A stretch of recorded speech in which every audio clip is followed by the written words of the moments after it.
Здравствуйте! В эфире информационный выпуск Амшик Шара. Сегодня в программе. Президент Бадра Гунба посетил Тхуарчал и Учимчиру с инспекционной поездкой.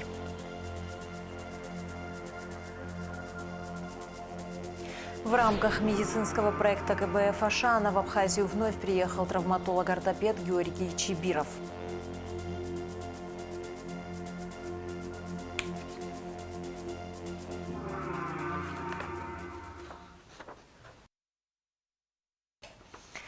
Президент Бадра Гунба посетил Тхуарчал и Учимчиру с инспекционной поездкой. Глава государства ознакомился с ходом работ по ликвидации последствий урагана, обрушившегося на Тхуарчалский и Учимчирский районы в первых числах мая.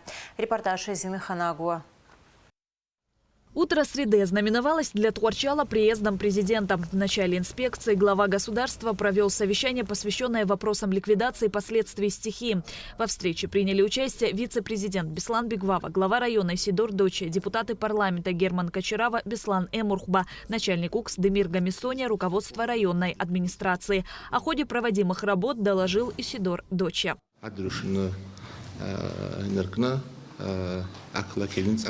رتكلم بحركوب واشتغل دقة خينا حكويت يراين با يخنشل يندوك واحينو برتسكسيون دو كوكي جتو بشيونيك خنشل ويعرلس نوصل كيرشوب يراو بريادج يراين با يقلق برتا يراين با خندوكا يحكم خزوب خوي زنزا بسخرة تقدم يا ماتش نوب وبرتكي توب وجو وسط باكلس وبرخا خان ترتيق ولا مزحون По словам главы УКС Демира Гамисоня, в основном были повреждены крыши многоэтажных домов. Всего поступило 34 заявления. Работы в 9 домах, пострадавших сильнее всего, уже начались. Ветер также повредил кровли 2 частных домов. Их полностью заменят. На ликвидацию последствий стихии понадобится около 2 недель. В частном порядке рассматриваются еще отдельные заявления граждан, но там не сильно критичные ситуации, только у 2 граждан Харчилава и Ганджиоглы. У них действительно серьезная проблема, им полная замена кровли будет осуществляться. По всем остальным объектам работы ведутся, под дождем никого не оставили, все своевременно решается. В четверг мы отправляем всю документацию на комиссию по ЧС, и, соответственно, дальше будем это все финансировать. Сейчас еще есть отдельные вещи, которые по лестнице Тхуарчальской, там перила нужно будет восстановить. Такие специфические вещи потребуют немного больше времени. Бадра Гунба отметил, что необходимо как можно быстрее провести восстановительные работы. Глава государства поручил оказывать профильным структурам и строителям максимальное содействие, чтобы они могли своевременно оказать помощь гражданам, пострадавшим от стихии. Затем Бадра Гунба проинспектировал ход восстановительных работ в Тхуарчале. Завершен ремонт кровель в 2 домах на улице Ардзенба 19 и 22. А по улице Абжуйской работы выполнены на 80%. По Абжуйской 15 каркас сделан, и тифулом накрыли, чтобы пару комнат. Я ну юмшком шрила уйки гел это. Тума аван ход ужамшцгер прохагат замарил. Ну я хочу машка юмшит прохагат зама битуму. Ага. Я ралом садовой. Почему же реал Сергей? Вот это панцирь.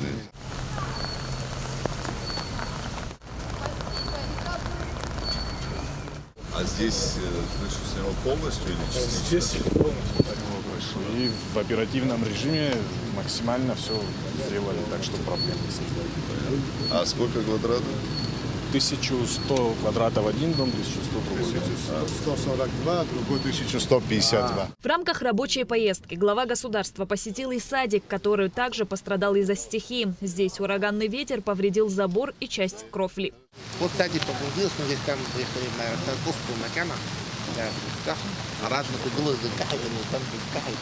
يخبط بتاعها ان شاء الله تلاقى ناجي يجي بتنجح اكل كبته يخبط لك ناجي Скоро мы тоже решим, да. Если что, подрядчик Да, мы поможет. Без решим, проблем. мы уже поговорили, а забор мы уже деньги... А кто работу выполняет? Какая компания? Здесь Стройдом. на текущий момент средства еще не выделены.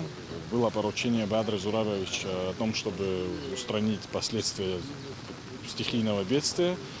Без авансов подрядной организации начаты работы. Основная часть работ, самых критичных, уже выполнена.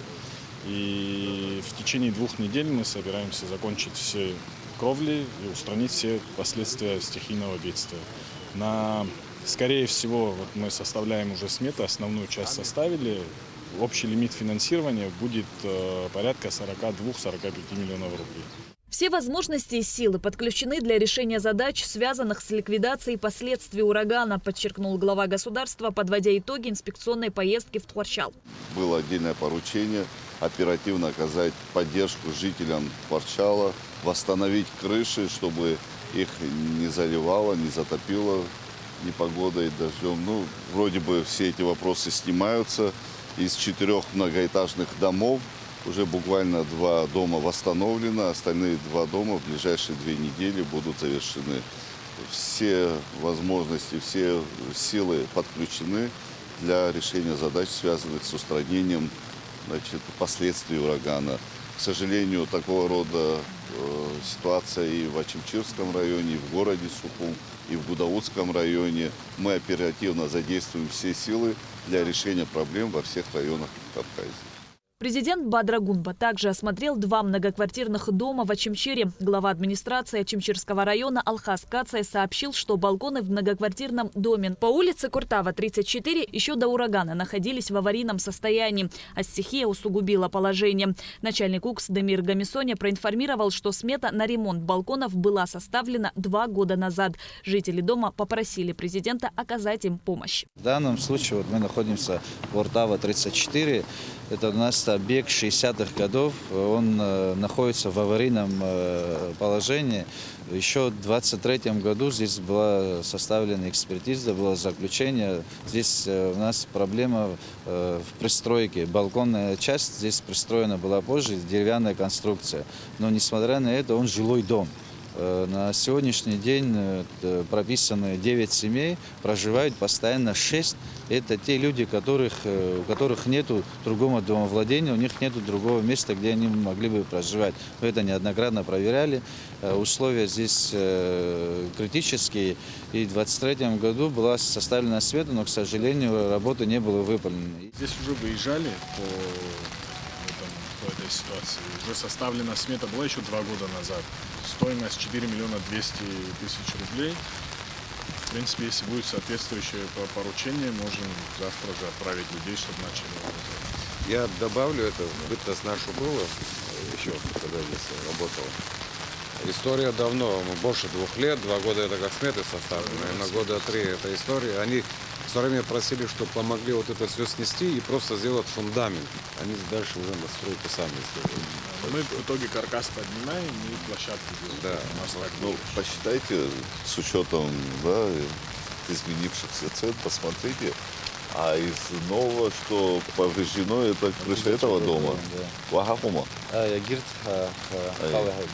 Дальше будет специалист, что это хыбхнам где-то хабша страна из Ярухмары. Вот наша какая ситуация, видите, в аварийном состоянии на волоске висят наши балконы. Мучаемся. Надеемся на вас, что-то поможете нам, сделаете. Хорошо. Приехали оценить ситуацию, посмотрим, сами постараемся видите, помочь. мы не преувеличиваем. Здесь вот вообще балкон обвалился, здесь он висит. Там вообще нижний. Сколько семей здесь? Вообще по закону 11 семей. Да, А по факту? А по факту 6. 6 семей проживают. Да. Хорошо, постараемся помочь. Мы надеемся на вас, Хорошо, потому что постараемся. очень тяжело нам. У нас ни канализации нет, ничего. В таких условиях мы живем 21 век. Многоквартирный дом по улице Курдава также пострадал во время урагана, частично снесло кровлю. И так получилось, что напротив стоящий дом, тоже вот объект 60-х годов, там тоже снесло частично крышу, которую нужно восстановить. Помимо этого у нас по всем районам и селам до 15 домовладений, которые пострадали, но эти домовладения мы собственными силами сегодня восстанавливаем. За счет средств местного бюджета мы обеспечиваем людей шиферами, составлены соответствующие документы, выполняются все необходимые работы. Подводя итоги инспекционной поездки, президент Бадрагунба отметил, что ураганный ветер нанес району меньше ущерба, чем Тхуарчалу.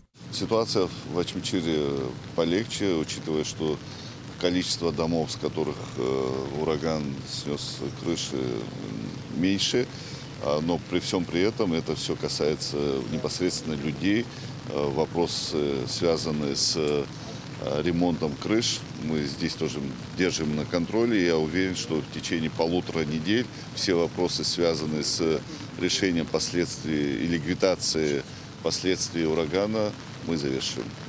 Аналогичные необходимые меры принимаются и в других районах Абхазии, где ураган нанес ущерб инфраструктуре. Шазина Ханагуа, Раму Камке, Абхазское телевидение. В эти дни в республике проходит мероприятие, посвященное 80-летию со дня рождения первого президента Абхазии, героя Абхазии, кавалера ордена Ахтепша первой степени Владислава Арзанба. В Государственном музее боевой славы состоялась презентация документального фильма режиссера Ибрагима Чкадуа «Владислав Арзанба. Политик и дипломат». Фильм снят при поддержке благотворительного фонда первого президента. На презентации присутствовали президент Абхазии Бадрагунба, руководитель администрации президента Беслан Эшба, члены правительства, депутаты парламента и общественные деятели. В эти дни очень много снимают на тему тех времен, и главного героя тех времен это, конечно, Владислав Григорьевич Арзанба. И поэтому выбрать тему для фильма это всегда такая дилемма сложная для автора. И я решил взять период, как ученый, кабинетный ученый, известный ученый, вдруг попал в политику в силу обстоятельств и стал великолепным политиком, потом стал главнокомандующим и президентом. И наследие Владислава Григорьевича очень большое, его надо изучать. Это не просто теоретические какие-то знания, это знания и опыт, который в те времена мы все приобрели, и он прежде всего мы можем использовать и сейчас. Бюст первого президента Абхазии Владислава Арзанба установили в селе Звандрипш. Скульптор, народный художник Абхазии Виталий Джейня. В церемонии открытия приняли участие вдова Владислава Арзанба Светлана Джергения, вице-премьер Жансу Хнанба, депутаты парламента, руководители районной администрации, главы сел, представители общественности. Бюст установлен по инициативе жителей села, собравших часть средств на его изготовление. Финансовую помощь также оказал фонд Мусы Экзекова. В Сухуми прошла акция, посвященная 80-летию со дня рождения первого президента Абхазии Владислава Арзанба. На площади Свободы молодые художники создали, используя свечи и песок, необычный арт-объект – портрет Владислава Арзанба. В преддверии 80-летия юбилея Владислава Григорьевича Арзанба выложена мозаика в виде его портрета группой талантливых художников при поддержке Государственного комитета по делам молодежи и активной молодежи города Сухуми Республики была организована данная акция в честь памяти нашего первого президента, главнокомандующего, ориентира молодежи Арзанба Владислава Григорьевича. Театрализованное представление «Владислав Имя» прошло в Абхазской госфилармонии. Мероприятие посетили президент Бадрагунба, премьер-министр Владимир Делба, члены правительства, спикер парламента Лаша Ашуба, супруга Владислава Арзанба, Светлана Джергения, депутаты, общественность. Актеры Государственного молодежного театра рассказали о самых важных этапах жизни первого президента и его служения Абхазии. Дополнили действия на сцене фотографии и видео с Владиславом Арзанба. Организатор мероприятия – Управление культуры администрации города Сухум.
14 мая, в день рождения Владислава Ардзенба, памятные мероприятия начнутся с церемонии возложения цветов к его мемориалу в селе Нижняя Шера Сухумского района в 13:00 на площади имени Сергея Багапша в Сухуме и в фойе Абхазского драмтеатра откроются выставки портретов и фотографий Владислава Григорьевича.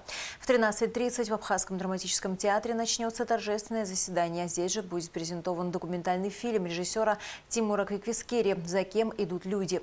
В 7 часов вечера на площади Багапша в Сухуме начнется демонстрация документального фильма «Страсти по Владиславу». Первый регулярный рейс из Нижнего Новгорода прибудет в Сухум сегодня поздно вечером. Самолет компании «Икар» вылетел в 17:50. Полет продлится 3 часа 40 минут, следует из онлайн-табло Нижегородского аэропорта. Первый рейс из Нижнего Новгорода должен был прилететь в Сухумский аэропорт 6 мая. Он был отменен из-за временных ограничений на полеты, наложенных Росавиацией. На посту ДПС Эшера установили новый программный комплекс контроля нарушений ПДД. Работа проводилась в рамках программы по установке камер на республиканской трассе. На посту теперь будут вручаться постановления о совершенных ранее административных правонарушениях. По словам главы МВД Роберта Киут, с учетом приближающегося курортного сезона, во время которого число машин на дорогах растет, требования к работе сотрудников ведомства будет расти. В рамках реализации среднесрочной целевой программы развития системы автоматической фиксации нарушений правил дорожного движения на республиканской трассе установлены новые камеры фиксации нарушений. В целях более эффективной работы с сотрудников ГАИ по выявлению нарушителей, зафиксированных данными аппаратами и программными комплексами, 13 мая введен в эксплуатацию еще один рубеж контроля на посту ДПС Эшера. Проинспектировать работу сотрудников на новом рубеже контроля приехали лично вице-премьер-министр внутренних дел Роберт Киут, его заместитель Беслан Чкадуа. Как рассказал Чкадуа, новый рубеж контроля позволит более оперативно выявлять нарушителей правил дорожного движения. Кроме того, на данном посту теперь будут вручаться постановления о совершенных ранее административных правонарушениях, что в свою очередь привлечет за собой неотвратимость наказания для водителей, нарушающих ПДД. Министр Роберт Киут подчеркнул, что требования к работе сотрудников будут расти, особенно с учетом приближающегося летнего курортного сезона и кратного роста числа автомобильных средств на дорогах страны. Требую от вас профессионального и ответственного подхода к своим обязанностям. Наша цель – безопасность жителей и гостей нашей республики, резюмировал Роберт Киут.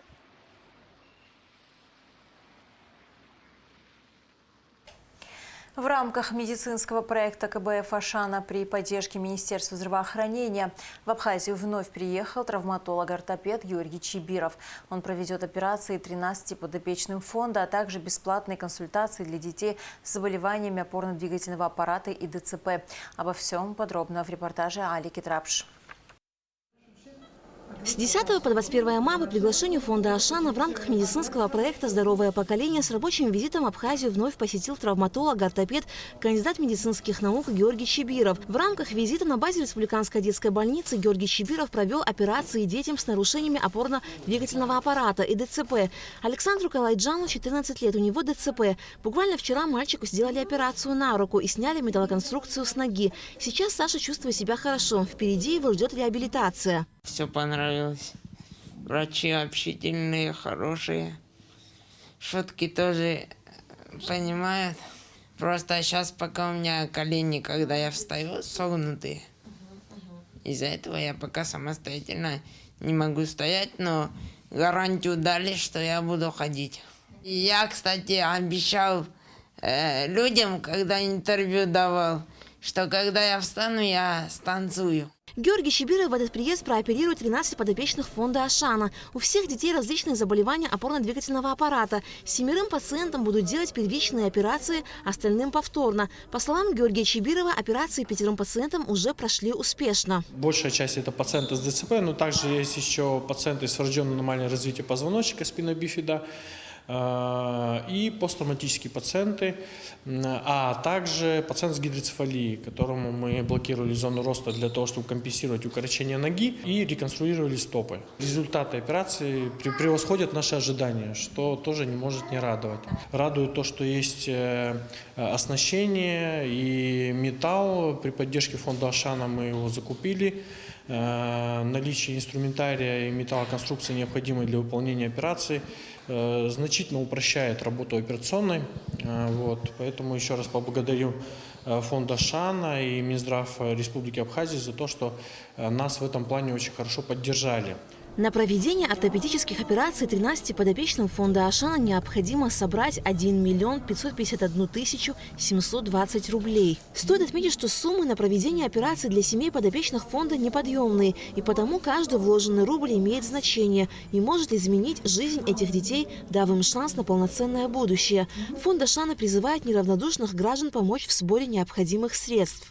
Мы открываем сбор средств для того, чтобы покрыть все расходы, связанные с операцией и проведением этих операций. И мы беремся за наших подопечных и пытаемся их сопровождать в период всех этих этапов. То есть не просто одна операция, а в дальнейшем эти аппараты тоже недорогостоящие. И для одной семьи, конечно же, это большие расходы, и родителям трудно, и поэтому хотелось бы взяться и помочь им до конца, чтобы какой-то положительный результат увидеть. Помимо этого, травматолог-ортопед с 18 по 20 мая проведет бесплатную консультацию детей с различными заболеваниями опорно-двигательного аппарата. Запись на консультацию открыта по номеру 773 50 50. Альга Трапш, Алексея Гухава, Абхазское телевидение. В селе Аллахадзе открылся 15-й международный турнир по футболу среди ветеранов на Кубок памяти первого президента Абхазии Владислава Ардзинба. В турнире участвуют 10 команд из Абхазии, России, Узбекистана и Южной Осетии. Он продлится до 18 мая. И в завершении выпуска о погоде. В среду, 14 мая, в Абхазии ожидается облачная погода с прояснениями. Ночью и утром дождь, гроза, туман. Днем осадки маловероятны. Температура воздуха ночью 8-13, днем 11-16 градусов. Температура морской воды 14 градусов.